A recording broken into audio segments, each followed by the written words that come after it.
All right. I have now seen probably the equivalent of half of this film in clips, and I have not yet gone to see it to give it a review. That will be on the list this weekend because I will suffer this.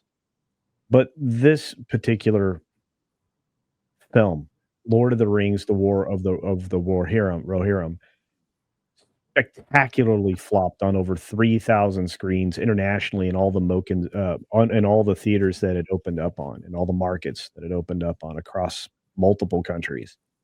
It did very, Oof. very badly. It is the same thing as Snow White. It's the personification of a girl boss movie from a character that didn't actually exist. I dropped a video on this last night. Um, and it is, well, it's so bad that even the mainstream knuckleheads are telling the truth about it.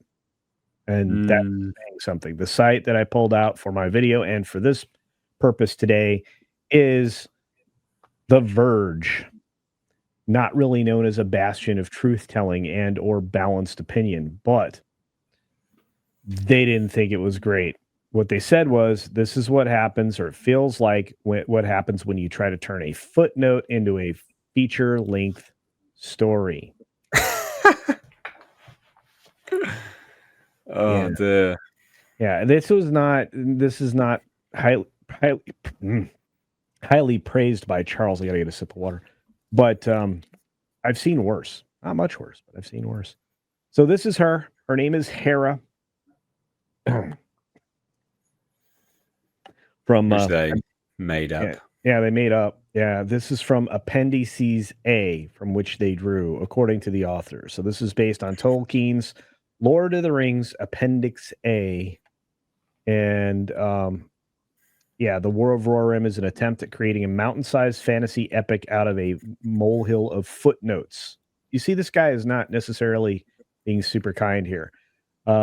At times, the film comes close to being a beautiful presentation of Middle Earth, and you can feel it trying to bring something of a feminist energy to the Lord of the Rings canon. No thanks. Yeah, but I don't want my Lord of the Rings with a side helping of feminism. Piss off.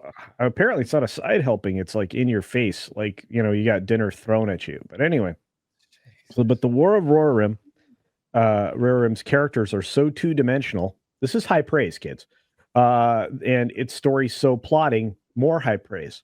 That it's difficult to understand why the studio thought this particular bit of lore needed to be adapted for the big screen. So, rights holder, that's what it was. This is set just under 200 years before the original Lord of the Rings trilogy, which people loved, and introduces us to this Hera character, who is the daughter of Helm Hammerhand, played by a good actor, actually, Brian Cox. So let's see. In War of Rohirrim's focus, in the War of Rohirrim's focus on Hera, who is never named in Tolkien's work, and her armed minder, Olwen, you can see co-writers Jeffrey Addis, Will Matthews, Phoebe Gittins, and Artie Papagiorgio attempting to rework details from Appendix A into a more fully fleshed out narrative centering the women of Middle Earth. How many times have we heard women, women, women, women? That's all this is.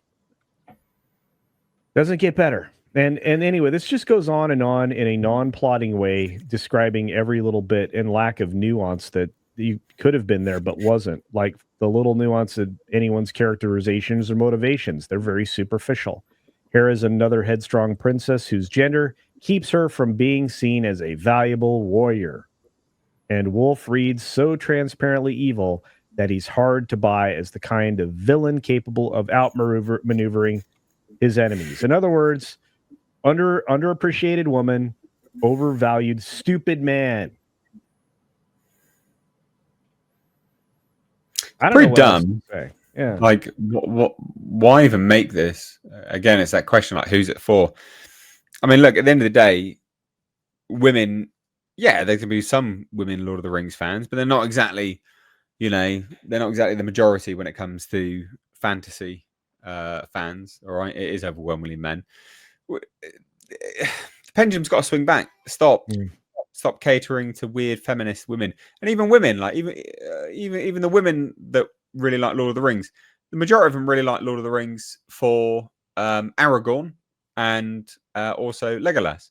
Right, women were absolutely creaming their pants for Legolas. Yeah. All right, they want to watch men on screen. They don't want to watch some fucking strong cartoon woman. They're not interested in it. So pathetic. So pathetic. Bloody feminist energy in Lord of the Rings. Oh, do behave. Do behave.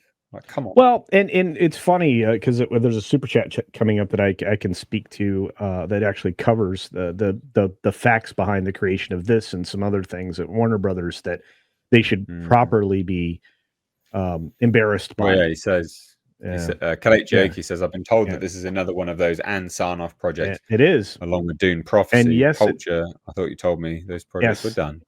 Yeah, they are. They're here. You go. Yeah, no, these were out there under the previous regime. This one had to be finished. It had to be made. They had to keep the rights. This is the only reason that this exists, is to keep the rights. So and try to keep them away, the full rights away from Amazon, or relenting them back to the current ownership. So well, it's Embracer Group, ain't it?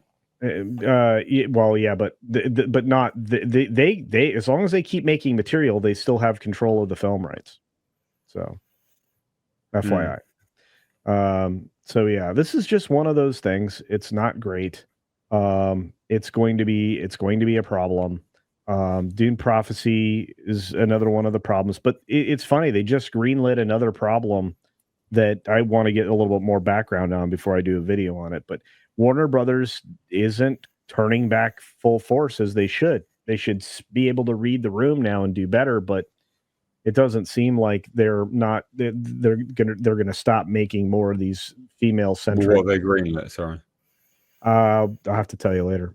So, yeah. What can't you just tell me? No, because everybody else would know. Is it? Well, it's not a secret, is it? I don't think so.